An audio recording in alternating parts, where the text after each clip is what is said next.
बिस्मिल्लाहिर्रहमानिर्रहीम। अस्सलाम वालेकुम। इंसाफ न्यूज़ एजेंसी के न्यूज़ रूम में खुश आमदीद। आज की ब्रेकिंग न्यूज़ पर एक नज़र।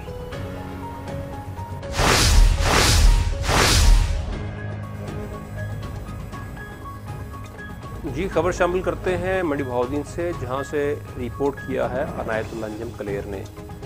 SHO थाना फालिया की दबंग कार्रवाई, 240 ग्राम चरस बरामद करके मुलज़िम गिरफ्तार कर लिया। शहरियों का राज तहसीन।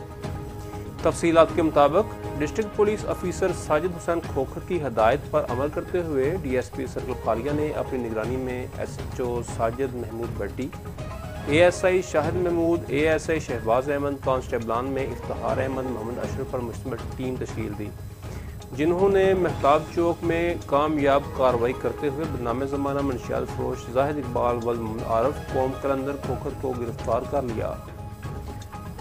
मुलज़िम के कब्जे से 2040 ग्राम चरस बरामद करके मुकदमा दर्ज कर लिया। मुलज़िम को हवालात में बंद कर दिया गया। फालिया के शहरियों ने SHO साजिद महमूद भट्टी के मंशियात फरोशों के खिलाफ इक़दामात को सराहा।